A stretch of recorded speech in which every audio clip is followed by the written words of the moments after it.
to Monday School. Where's my mic? Here it is. Welcome to this edition of Monday School. If you have friends and family who you would like to hear what we're talking about on Monday School, about history and mental health, spiritual health, you should tell those friends and family to tune in now, anywhere they are in the world. Today's episode is going to be very special because we are going to talk about some of the fundamental similarities between the African ancient texts and the Bible, the Holy Bible that we all love and we all use to worship. So it's important that you all um, get your friends and family on board to let them know that's what we're going to talk about in this episode of Monday School. So the last couple of weeks we've been talking about the sacred Medineta language, and it was renamed hieroglyphics. So the you who have never heard of Medineta, the hieroglyphics, it was renamed. And last week we talked about the dynasties that existed before the historical dynasties that we know about now in Kush and in Kemet. So this week we're going to drill more into Medineta. We're going to drill more into the these dynasties that existed before the dynasties of Kush and the dynasties of Egypt, or the dynasties of Kemet. Of course, you know that we believed, or at least I believe, that it was the Kushites or the Nubians who built Kemet, and Kemet was renamed Egypt. And from all the sources I've looked at, it was renamed to remove it from the continent of Africa so that it could be called a land or a country that is not African. And whoever did that, they succeeded to a large extent because there are many people who still believe that Egypt was not African or Kemet was not African, but the truth is coming out now. But that's not what we're going to talk about today. We're going to talk about the historical perspectives that are not in the history books that everybody should know. Whether you believe it or not, accept it or not, you should know it. You should know the truth, and then you can decide what you want to do with the truth when you learn it. So whatever I say today will come from the sacred text. And of course, you know, we're a new species. The new species products, we use them to help people with their health to live better and live longer. And with new species history or new history, we're using new history to help our clients to have better mental and spiritual health.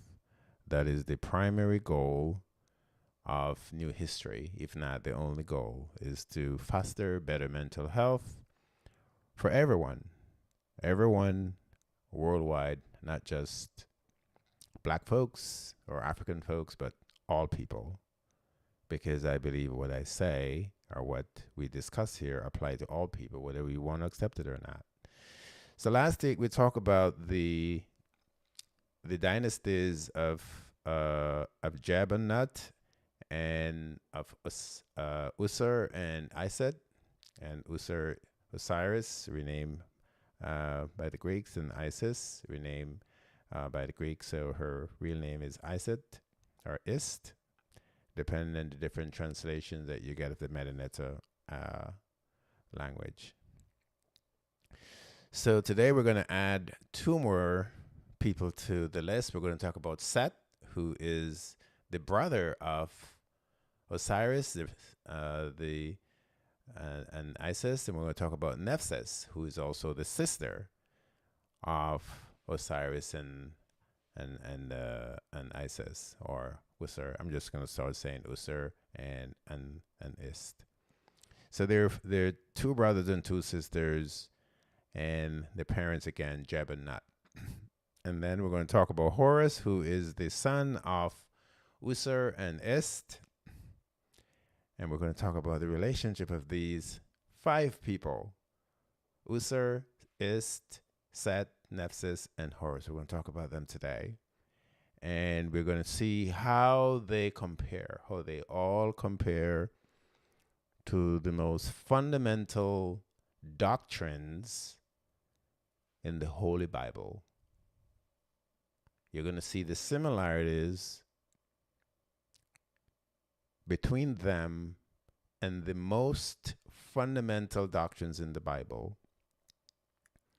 And these fundamental doctrines in the Bible, without those doctrines, there's no Bible, because they're the foundation of the spirituality and heaven that are enumerated in the Holy Bible. So let's begin. So two kings and a queen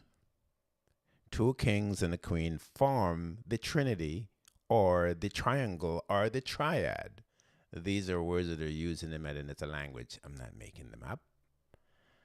And of course, you know that the Cushites, the Kemites, they invented the triangle. All you have to do is to go back and look at their various papyri that is enumerated in. So, two kings and a queen, Usur and Heru. Usa is the father, Heru is the son, and the queen, Iset or Is, have changed the course of human history, or the history of mankind. These three people, two kings and a queen, in two dynasties that existed before the dynasties of Cush and Kemet. They have changed the course of human history, of mankind, and I'm going to explain to you why. And this took place between 10,000 and 5,000 years ago, using the Turin papyrus and the Palermo stele. Those of you who don't have them, you should research them. And we're going to talk briefly about those two documents. But before we get to these two kings and queen, the triad, or the triangle, or the Trinity, we're going to talk about the God they worship, the supreme God they worship. The supreme God they worship was called, or is called, Ra or Re. Literally R-A or R-E. You can Google it. So the Papyrus of Ani, which a lot of you have now told me that you have been reading, is currently located in the British Museum. So you can go there and visit, and you can probably take pictures of it, but you can go online and also download it from one of those reputable sites, and you can read it. So the Papyrus of Ani says, O Ra, and by Ra it means God. O God, our crowned king of the gods. So here in the Papyrus of Ani, one of the sacred documents of the Kushite Kemites, we're seeing that there is one supreme God. Even though all these texts mention gods, they only have one supreme God that they worship. So the Papyrus of Ani, O God, art crowned king of the gods. And then the Papyrus of Ani, in another section, it says, God is father of the gods. That's the Papyrus of Ani, which is the Book of the Dead. And then the Pyramid text too, this is what it declares. Ye praise to God, the Lord of heaven, the King, life, strength, health, and the maker of the gods. So the Pyramid text declares, praise to God, the maker of the gods. And the Papyrus of No, this too is located in the British Museum, says, I am God. I am God, the papyrus of No. And then finally, and by the way, these references are all over the pyramid texts, all over the Book of the Dead, or the Per Heru, which is the Book of the Dead was renamed Book of the Dead. Its actual name in the Medineta text is Per Heru. And the Papyrus of Ani also said, the soul is in heaven. So here, just to explain just a little bit, the sacred documents confirm the existence of one God, and his original name was Atum, but through the thousands of years of the culture and the language changes, Atum becomes Ra or Re, and Atum also becomes Amun Ra or Re, as you will see in the text. So when you read the text and you see these names referring to God, it's the same God they're referring to, the same supreme God, the same original supreme God. So the sacred documents confirm the existence of kings and pharaohs in Tenetja, or the Holy Land. So this Holy Land also existed before Cush and Kemet. This is way back. This is at least 3,000 years before Cush and Kemet. Tanetjer, the Holy Land, that's written in the Medineta language. So there's another piece of it which is really important. In the ancient documents of the Kushite Kemites, the people are called Aku Emet, sun people of the sun god Ra or Re. And again, all this existed thousands of years before the existence of Cush and Kemet, or before Nubia and Egypt. Now, the Palermo stele refers to other kings existing thousands of years before Cush and Kemet. If you're looking at the Palermo stele, you'll see that. And by the way, the Palermo stele is located in Palermo, Italy, in the museum. And the Palermo stele also refers to Heru himself having reigned over the two lands. And we're going to talk about that because there's some really poor translation that have been done of the Medineta, as we talked about last week, where the two lands are talked about, and there's a lot of confusion as to what these two lands are. But Cush and Nubia and Kemet were one people and one state, and that portion of that land called Kemet was renamed again. It was renamed Egypt. Now, the Papyrus of Turin, and it's located in Turin, Italy, confirms also the existence of the pharaohs and kings before Cush and Kemet and Nubia. But it also speaks further to divine pharaohs elsewhere who reigned 12 to 15,000 years before the dynasties of Cush and Egypt or Kemet.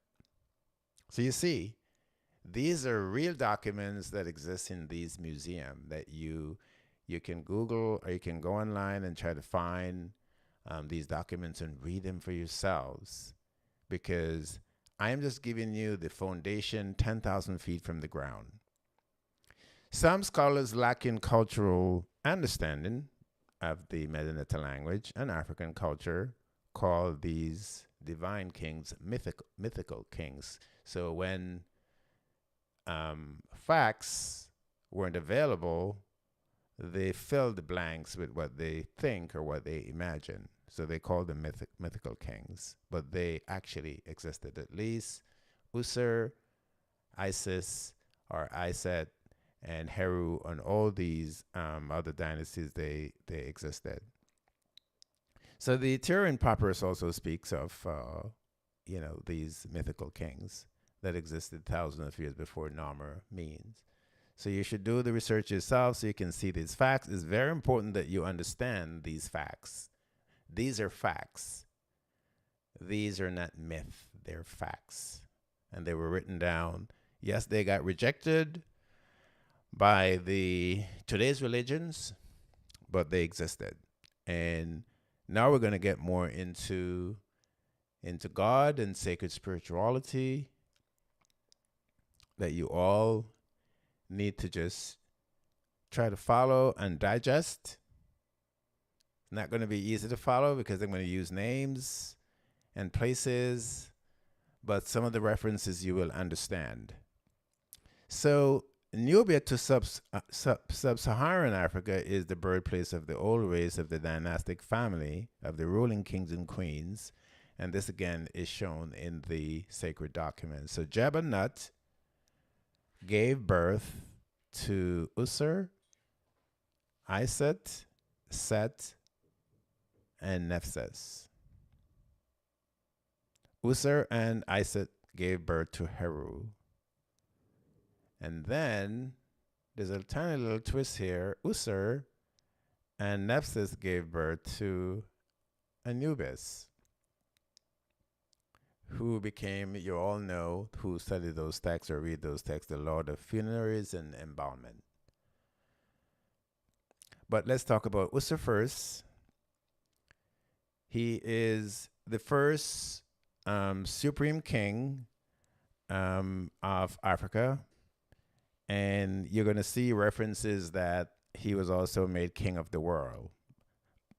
But I'm not going to try to interpret the text beyond that. The world could have been Africa. It could have been Africa and the Middle East. It could have been other lands, including, or it just could be just Africa. We don't know. But we're not going to fill in the blanks like some scholars have done. So the birth of Uther brought the rise of sacred divine spirituality. It's the first evidence in written form, even though we talk about spirituality existed before at Naphtali, at the astronomical circle that has the calendar that tracks the sun and can track time by minute. And we also talk about sacred divine spirituality at Adam's calendar in southern Africa at Mpumalanga, where there is another circle, astronomical circle, that also does the same thing, track the stars, the Orion, in the Orion constellation, the Canis Major constellation. But Usur is the first king or the first person with whom divine spirituality has been associated in writing. And those of you who study history, you will see that the pharaohs and kings of Kush and Kemet, they actually followed the teachings of Usur.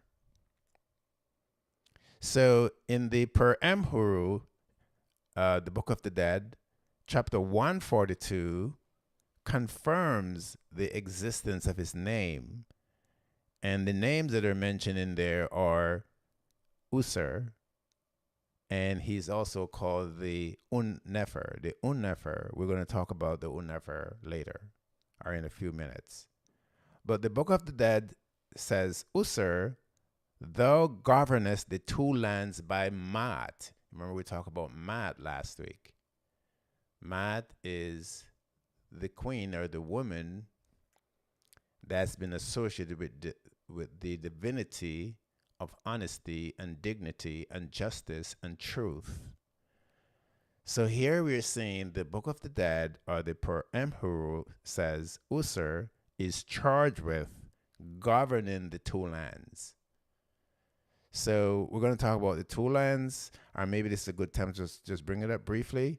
So the two lands were separated. There was some probably civil disturbance where the dynasty was separated, and Usur had one land and his brother Set had the other land. And what you're going to learn later is that Set killed him, just like Cain and Abel. said kill them, just as Cain and Abel in the Bible, kill Uzzah. So the sacred text wanted Uzzah to be the governor or the king of the two lands. So one land was, by my interpretation, was the southern Africa, and the other land was the northern Africa. Since all of this is taking place only in Africa, all that we're talking about, all that we have been talking about, is taking place only in Africa. So the Book of the Dead states very specifically that Uzzah should be the governor of both lands and the stabilizer of right and truth throughout the world. Those are the words that are in the sacred text. And stabilizer of right and truth throughout the whole world. The sun who was set on the great throne of his father Jeb. So here we're seeing the reference now that Uzzah got the throne from his father Jeb that we talked about last week, and from his mother Nut. So now we have confirmation in the text itself that Jeb and Nut are the parents of Uzzah. And the text went on to say, "Thou hast ruled the two lands from the womb of Nut," which means that clearly, even before he was born, Uzzah was designated to be the ruler of the two lands by his father Jeb. So, if there are any questions about that, now they're cleared up. Go read the text yourself, and you'll see what I just read. And then in that same text, it says, "The coming of Heru, the son of Osiris, or the son of Uzzah, whose heart was firm, the triumphant son of Is and Uzzah." So here we have confirmation also that Heru is, in the sacred text, the son of Uzzah and Ised. Right? All right, so we're going to jump down now and talk about a few other things. Like the mat, you should all read the mat. The mat had 42 commandments or 42 principles, whatever you want to call them. And when you read the mat 42 principles, you're going to see that the 10 commandments in the Bible are in those texts of the mat that were written at least 3,000 years before Christ. At least 3,000 years before Christ. We don't know exactly when the mat principles or commandments were written, but we know that they're written in the sacred texts of the Per Emperor. They're all outlined in it. So let's go back to Uzzah and his death. He was killed by his brother. He was chopped, to pieces by his brother, just like Cain and Abel. So Uzzah's death was just like Jesus' death. Here you'll see Uzzah was a human on earth, just like Jesus, and Uzzah was murdered by his brother. According to all the sacred texts, he was murdered by his brother. So Uzzah's death is detailed in Pyramid Text chapter 670. Read that. Chapter 670. Also see Pyramid Text line 1633b and page 251, which is the utterance 593. If you're missing all of these, you can go back and listen to what we're talking about so you can find these specific texts that refer to the death of Uzzah or the murder of Uzzah. And here you'll see that he was a real person. He was not a mythical king. He was a real human who walked the earth. All right? So Uzzah died as a man, but the Africans later deified him.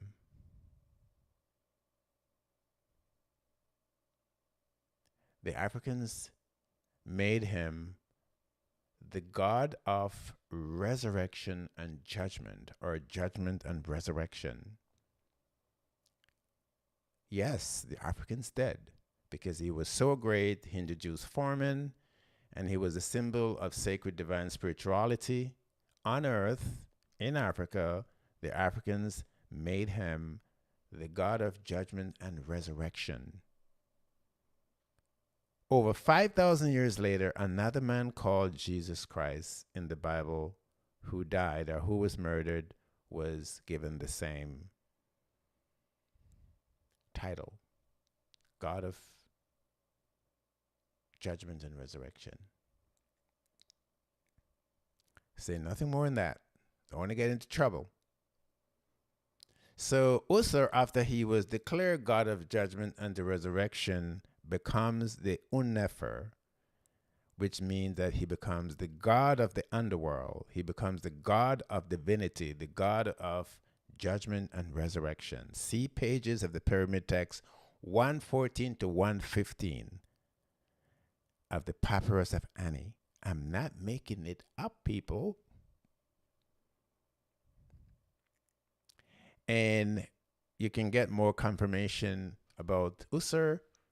You could visit the Louvre in Paris. The Louvre is a museum in Paris, probably one of the largest museums on the planet, that has more African art and artifacts than probably all of Africa put together.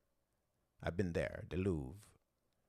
And you'll see the stele, Amenimis, where the death of Usur was outlined in great details. So Usur was a man, was African, was a human who walked the earth. And before we take a break, just going to get into a couple more things. So Usur became the god of resurrection, and now he was associated with the Orion constellation, which the Africans declare as heaven for the afterlife. So up there in heaven, the Orion constellation or beyond, and Usur became associated with that. So when we die, we're going to rise and go to heaven. Heaven up there. Well, the Africans say, well, the Orion constellation or beyond is where heaven lies, and that's where Usur went after he died. Several chapters of this sarcophagus are devoted to the Orion constellation. You should read the sarcophagus, chapters 469, 470, 689, 1070. Again, you can go back and look at these texts that I'm quoting, so you can go back and listen to this episode of Monday School, so you can get all these specific references I'm given. So Usur represents rebirth from death, like Jesus, and now we're going to talk about the afterlife. We're going to skip over some of these sections in the interest of time. When we come back, we're going to talk about his son, Heru. So stay tuned. We're going to talk about Usur and his son Heru, and how Usur passed all the divine principles to his son, and we'll see what his son did with it. And now we're going to get into a lot more comparisons or similarities between the Bible and the sacred texts of the Africans.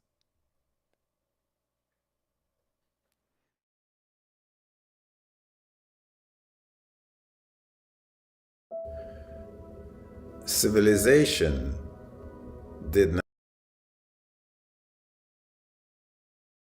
not begin 3,000 years ago, my friends. Civilization began about 75,000 years ago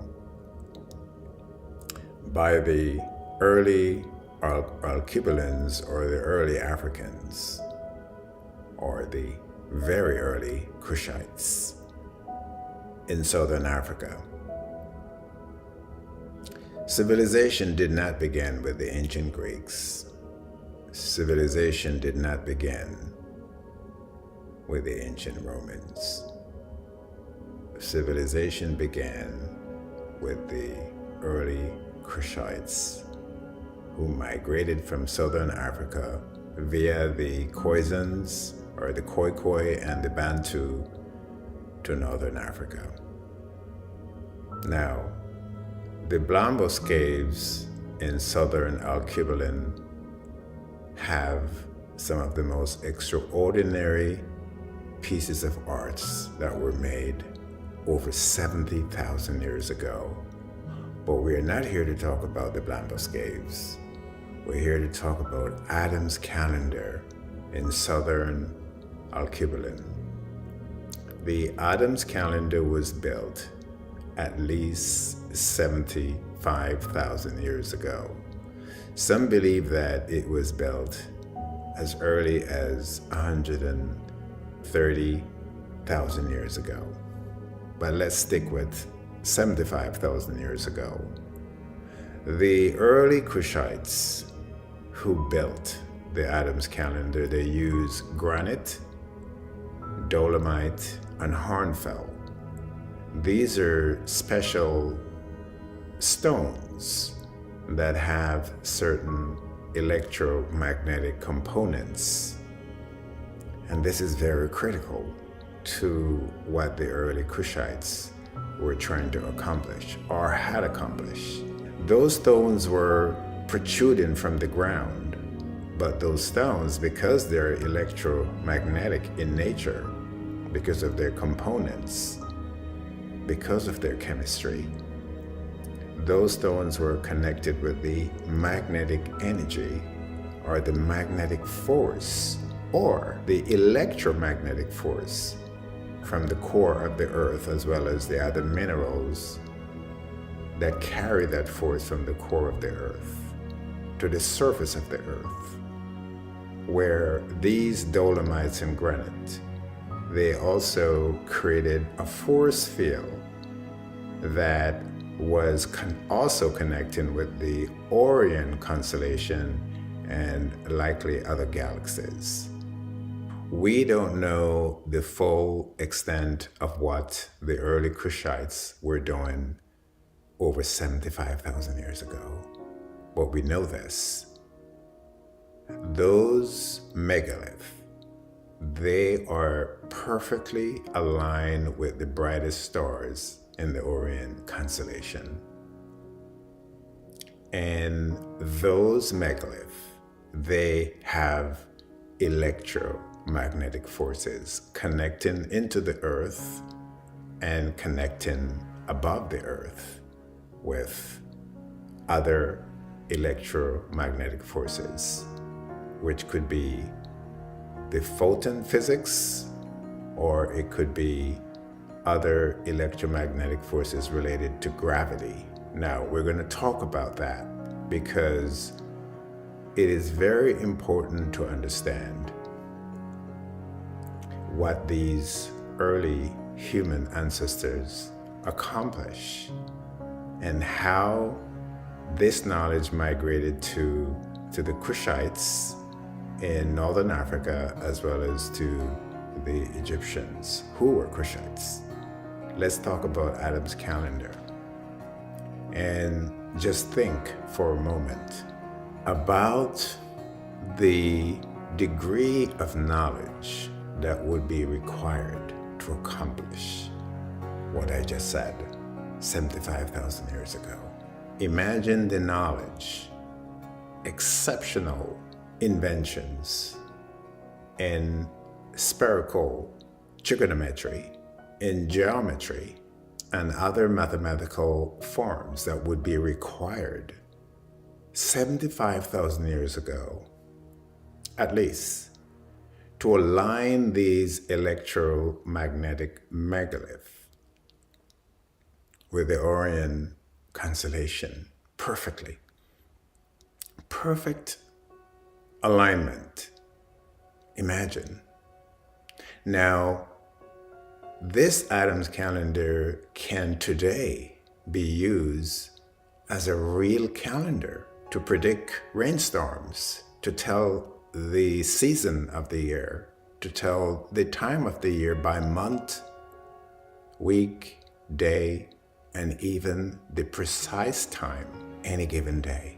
Yes, The Adams calendar circle can do that today, as it had done over 75,000 years ago. Now, again, imagine the knowledge in particle physics, wave frequency physics, or electricity and magnetism, quantum physics, other multivariable calculus, other mathematical methods in physics, statistics. We don't know that the Kushites were calling this quantum physics or quantum mechanics or electromagnetic force 75,000 years ago. But we know that what they have accomplished. These modern names, quantum mechanics, quantum physics, wave frequencies, photon physics. We know that all these names that we use today in physics and chemistry could easily have been used 75,000 years ago. Now, we will talk about this a whole lot more, Adam's calendar, and the astronomical signs, or the signs in astronomy and astrology that they developed 75,000 years ago. We will talk about that because this also has everything to do with Kushite spirituality. Let's go further north up to Naphtali. While Adam's calendar was built over 75,000 years ago and is perfectly aligned with the Orion constellation that is over 1,300 light years away from here, from Earth, over 1,300 light years away from here. Now, in each light year is 6 trillion years. 6 trillion years in one light year. The Orion constellation is about 1,300 light years away from Earth. Now, let's go up to Naphtali. Naphtali is also aligned, at least when it was built, with the brightest stars in the Orion constellation. Naphtali has megaliths as well, which need to be examined more by scientists. But Naphtali, megalith, are aligned, or at least when it was built, with the brightest stars in the Orion constellation, just as Adam's circle, or Adam's calendar. Now, let's move further north. Egypt. The 3 pyramids at Giza are also aligned with the Orion constellation, or at least the brightest stars in the Orion constellation. Now, the 3 pyramids at Giza, Naphtali, Adam's circle, all have the same astronomical concepts in common. They're aligned with the brightest stars in the Orion constellation. The Great Sphinx, which is aligned with the 3 pyramids at Giza, are also aligned toward the constellation of the Orion belt. Why are all of these monuments invented by the Alkebulians or Africans? Why are they so important? They're important, friends, because it shows that civilization not only began over 75,000 years ago, but it shows that the knowledge of the Kushites, or the Kushite Egyptians, and the knowledge that they brought to Kerma, the knowledge that they brought to Napata, was the knowledge they used to construct the holy sacred city of Napata. The holy sacred city of Napata that was destroyed. It was completely razed, completely destroyed. Now, what we don't know is the knowledge that was destroyed there. The knowledge in astronomy, astrology, in earth science, knowledge of physics, knowledge of chemistry, knowledge of architecture, and probably most importantly, knowledge of how the Kushites were able to survive global climate change that is now affecting us today. Imagine if we had that knowledge today. Imagine if that knowledge was not destroyed. So this is something for all of us to think about, all humans to think about, and think about in the sense that when we don't all stand together, we stand disintegrated. But let's go back to the Kushites. We're going to talk about Kushite spirituality. We're going to talk about what happened at Adam's calendar, what happens at Napta Playa, what happens at the 3 pyramids at Giza, and then we're going to talk about the holy sacred city of Napata and how we are a weaker people today. All humans are weaker because of its destruction and what was destroyed there. All that knowledge and information that could probably help us today to survive global climate change that we still can't seem to figure out.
Hello, welcome back to this portion of Monday School. We're going to wrap it up. I hope you have been following well. I hope you have been writing down or recording the sacred texts that I have mentioned. There's just so many, but you need to read them. I think you should read them the way you read the Bible, dedicated, read them. Because what I'm going to say next is very important for everybody, but especially all you people who are of African ancestry. Is very, very important because a lot of you have asked me questions about us, Black folks, people of African ancestry, and I have not been able to answer your questions, a lot of your questions. A lot of you have to answer these questions yourselves when you read the text. I can give you my perspective, but I think you need to form yours. So we've been talking about our ancestors, Usur, Heru and Iset primarily. We've also talked about Seth, who is the brother of Usur and Iset. But now we're going to talk about Heru specifically, and then we're going to wrap it up about us. So Heru's father, Usur, passed his divine kingship, divine meaning that he was a spiritual king who ruled the imperial dominion of the Africans with justice and honesty and integrity and truth from all the records we have seen. And that's why after his death, he was made God of judgment and the resurrection in the afterlife.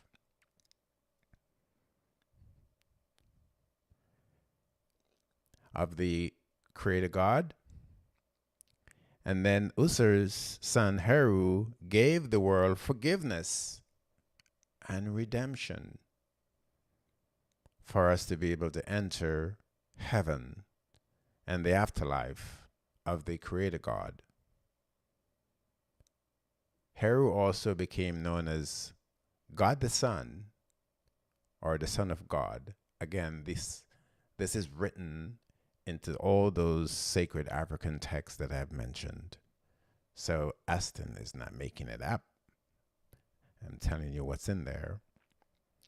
So as monumentally important as his father was, Heru exceeded his father by light years.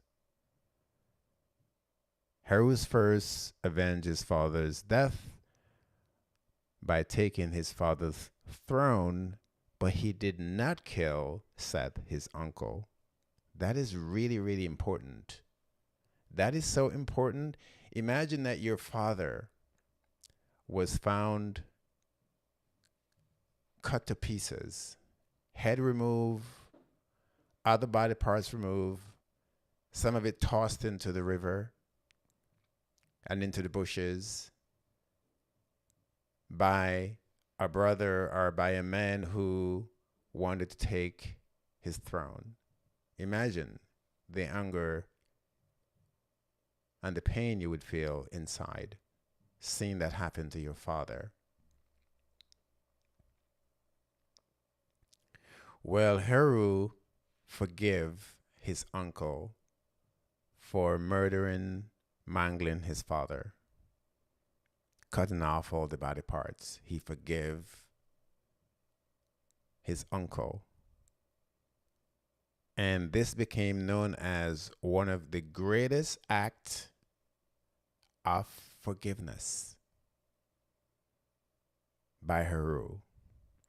So when the Africans name him God of forgiveness and redemption,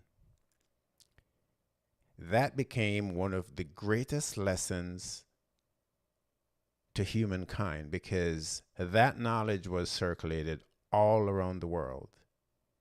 And it seems that all religions adopted it, all religions to this day. That is the power of Heru.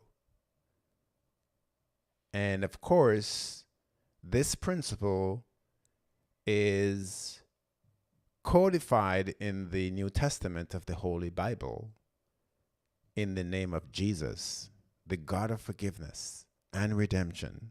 It's the only way you can enter heaven. See Pyramid Text, line 1633b, page 251, and see Utterance 593, Horus and his father, and what happened. So, let me get a little bit personal now.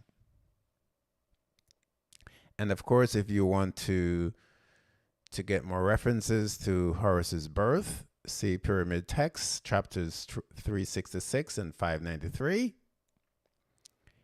And it's all written there. And it's also his his birth is also all over the Book of the Dead and the Papyrus of Ani.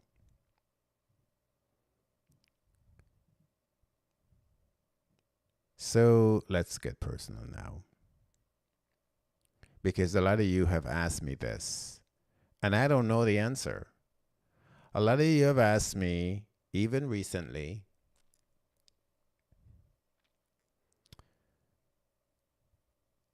the Africans have suffered over 2,500 years of genocide, starting in Canaan, to Kemet, to Kush, to colonialism, to neo-colonialism, which means that to some extent it continues in parts of Africa to this day. And especially, which is more recent, the brutal maiming and death of Africans during slavery at the hands of a few who murdered for money and wealth, for land and for minerals. Our ancestors watched their innocent children torn from their breasts. See Nahum and Isaiah, not making it up. Especially Nahum, he wrote about it in the Bible in such vivid terms, you can't even forget what he writes. 2,500 years this been happening. And a lot of you have asked me, we have, black people, African people, have forgiven it all.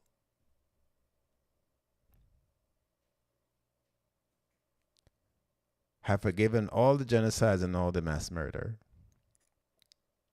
What I want to do is to pose to you a question.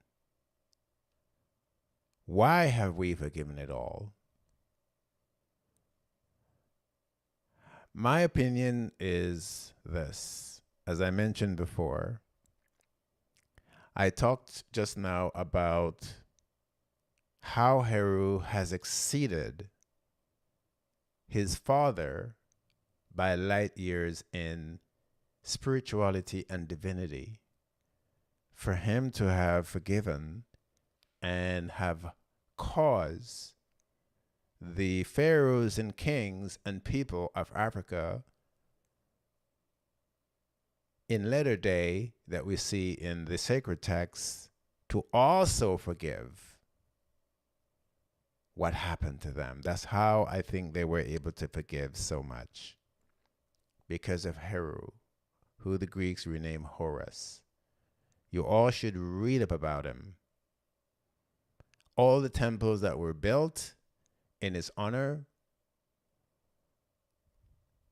and in honor of his father, the temple of the Anu, and the temple of the Anu is called the temple of Nekhen in the Bible. And in other versions of the Bible, the temple of Anu is also called the temple of On in the Bible. And the temple of On is where Joseph, that divine man Joseph, that's where he got married to the African woman, in the temple of On. But let's get back to forgiveness. I believe that Africans worldwide have forgiven because of the thousands of years since Heru has lived as a divine spiritual leader and king, an example to his people. I think that in our nature, we become the standard bearers of Usur and Heru, these sacred divine acts that they gave to the world. And we see the spirituality from Adam's calendar to Naphtali and to Seti that we talked about so extensively. And now in the Tanetjer, the Holy Land, or the land of God, Tanetjer, written in the Medinetta, that is the land of Africa. I think that African people, I'm not going to say more than anybody else, but I think because of the sacred divine spirituality and belief, the true belief in the original creator God of mankind, I think African people possess the true abiding dread of the creator God. And that's why African people have forgiven mass genocides, mass murder, seeing your children ripped away from you, and you forgive it. I believe that this nature comes from Heru and Usur, our sacred ancestors. So that is my personal belief. You're all going to have your own beliefs, but that's mine. After looking at all these Sibylline pages of the sacred texts, of the Book of the Dead, or the Papyrus of Ani, the Pyramid texts, the Coffin texts, and all those papyri, the Papyrus of Nu, there are just so many. There are hundreds. I have come to the conclusion that sacred divine spirituality, its ultimate expression is in forgiveness of people for the wrongs against you. And I believe that the greater the wrong, the deeper the wrong, the more personal the wrong that you can forgive, has shown that you are carrying the nature of Usur and Heru, the God of forgiveness and redemption, the God of judgment and the resurrection. So what I want to say to you all of you now, everybody now, if we really believe this, if we really believe in forgiveness and redemption, if we really believe in the afterlife, if we really believe that there's a heaven, if we really believe that there's a creator God, especially that kind creator God, not the one that approved genocides in some religions today and approved murder and approved the slaughter of innocent women and children, not that one.